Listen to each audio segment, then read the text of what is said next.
Léa Gelsomino et Thibaut Sodjo sont mes invités ce soir sur BFM Lyon. Bonsoir à tous les deux. Bonsoir. Et merci d'avoir accepté notre invitation. Léa, vous êtes sage-femme à la clinique Natessia. Thibaut, vous êtes le chef de secteur de la Croix-Rouge. Vous rentrez tout juste tous les deux de Cracovie. Vous êtes partis avec des pédiatres, des sages-femmes, les bénévoles de la Croix-Rouge pour apporter 3 tonnes de matériel médical en Pologne et ramener également 46 Ukrainiens à Lyon. Vous êtes arrivés hier dans la soirée. Ces Ukrainiens qui sont arrivés à Lyon, ce sont en majorité des femmes et des enfants. Léa, comment s'est passé d'abord ce convoi humanitaire ? Tout d'abord, nous, au niveau de l'organisation, ça a été fait en amont par la clinique Natessia, en off. On a travaillé déjà depuis quelques semaines. Notre PDG du groupe, Monsieur Durousset, s'était proposé volontaire pour accueillir plusieurs femmes enceintes ukrainiennes depuis le début de la guerre. Et depuis, on avait travaillé avec les équipes, donc tout le pôle maternité et le pôle psychosocial, pour être prêt à accueillir quand ça sera dispo, en tout cas nécessaire, toutes les femmes. Donc tout est organisé sur Natessia. Et puis la semaine dernière, on a eu le départ, une première liste qui a beaucoup changé jusqu'au dernier moment. Et donc voilà, le départ était prévu pour lundi matin avec la métropole de Lyon, la Croix-Rouge et la protection civile. Thibaut, comment ça s'est passé sur place ? C'est une organisation d'emmener autant de matériel médical sur place, de récupérer ces réfugiés. Comment se sont passées ces 2 journées pour vous ? Alors, l'envoi du matériel médical a été fait par la protection civile. Donc nous, la Croix-Rouge française, on n'a pas géré cet envoi-là. Nous, on a géré plus la deuxième journée, qui était tout ce qui était l'accueil des personnes déplacées à l'aéroport de Cracovie et s'assurer que tout le monde rentre bien dans l'avion avec toutes les procédures, etc.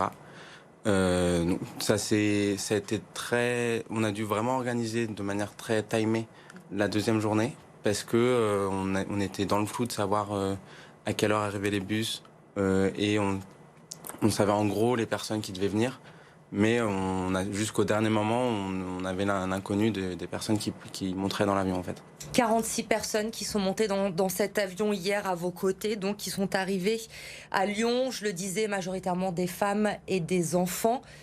Dans quel état d'esprit avez-vous retrouvé ces personnes qui vivent depuis plus d'1 mois et demi dans ce contexte terrible en Ukraine de cette guerre ? Alors elles sont arrivées très fatiguées. C'est pour ça qu'on était heureux de pouvoir avoir la protection civile à nos côtés et d'avoir les médecins de Natessia à nos côtés qui ont pu justement s'assurer de faire des premiers examens médicaux sur place pour traiter les premières urgences sur place s'il y avait besoin. Et le reste les restes des personnes, on a essayé justement de s'assurer qu'ils aient de quoi manger, etc. pour pouvoir passer un temps pas trop désagréable à l'aéroport de Cracovie, qui est jamais agréable d'attendre dans un aéroport. Léa, comment s'est passé ce premier contact avec ces femmes arrivées à l'aéroport, comme le disait Thibaut, très fatiguées, très éprouvées par Très affaiblies par ce qui s'est passé ? Je dirais surtout affaiblies. On a vu que le voyage avant, donc il y en a qui étaient déjà sur la Pologne depuis 1 ou 2 jours. Il y en a qui sont partis du matin directement de l'Ukraine. Donc effectivement, on ressentait tout de suite que elles étaient fatiguées par ce voyage et je ressentais surtout une tension. Je pense que elles avaient surtout peur de pas encore. C'était pas encore dans l'avion, quoi. Donc c'est vraiment une fois dans l'avion où on a ressenti ce soulagement et les traits des visages qui se sont détendus. Et pour certains, c'est la première fois qu'ils prenaient un avion. L'avion s'est passé calmement et c'était surtout du plaisir pour eux qu'ils soient enfin partis. Vous avez senti cette libération au moment de monter dans l'avion, de se dire ça y est, on va pouvoir partir et voir autre chose. Vous avez pris en charge déjà l'aéroport des femmes qui avaient besoin de soins, peut-être avant même le départ de l'avion ? Alors, des besoins de soins, ils étaient... alors, pas forcément pour les femmes. Donc, on a eu l'avantage d'être avec 2 pédiatres de la clinique Natessia. C'était surtout les enfants qui étaient affaiblis et déshydratés. Donc, ils ont fait par ordre de priorité. Mais effectivement, ils ont apporté leur aide à beaucoup d'enfants. Au niveau des femmes, l'obstétricienne qui était présente, le docteur Lamela Jumel, a fait un peu le tour par ordre de priorité. Donc, au niveau des soins, on a fait des premiers soins urgents sur le moment. Après, tout sera organisé une fois qu'elles sont arrivées sur Lyon. Voilà. Sur le premier moment, c'était juste de s'assurer que tout le monde allait bien pour pouvoir prendre le vol dans les meilleures conditions. Donc c'était des premiers gestes, mais on n'a pas poussé l'examen. Voilà. Vous allez vous occuper, prendre en charge combien de femmes enceintes à Natessia? Deux femmes enceintes, oui, qui vont du coup être logées sur place. Comment se passe la logistique pour ces femmes? Au niveau de l'organisation, pour qu'on puisse les voir obstétricalement, enfin au niveau des échographies, vérifier que tout va bien au niveau de bébé. Tout avait été programmé justement par la clinique avec des rendez-vous avec un sage-femme, une psychologue, l'assistante sociale en lien avec la métropole de Lyon. Elle voit aussi une obstétricienne pour faire les échographies. Les anesthésistes, donc tout est organisé pour les prochains jours, donc avant la fin de semaine. Donc ce qui a été plus confortable, on a vu avec la Croix-Rouge et la métropole de Lyon, c'est que dès qu'elles ont atterri, on les a amenées directement à Natessia. On avait préparé déjà des chambres pour les accueillir. Comme disait Thibaut, c'est sûr que c'était un peu le flou sur qui allait venir, combien elles allaient venir et si elles avaient des enfants ou pas. Donc on a pu prendre en charge donc, 2 femmes enceintes avec leurs enfants et une grand-mère. Thibaut, les autres réfugiés ont été conduits au gymnase Bellecombe à Lyon dans un premier temps. Il va y avoir des solutions d'hébergement trouvées rapidement pour toutes ces personnes? Alors, à court terme, ce sera justement le gymnase Bellecombe. Et on travaille à l'heure actuelle à trouver des solutions à plus long terme. On ne les a pas encore à l'heure actuelle, mais on travaille justement à trouver ces solutions-là pour du long terme et pour qu'ils arrivent définitivement ici. On sait à quel point la mobilisation est importante dans la métropole, à Lyon, partout en France, depuis le début de cette crise en Ukraine. Quel est le rôle aujourd'hui précisément de la Croix-Rouge à Lyon auprès de ces réfugiés? Que faites-vous?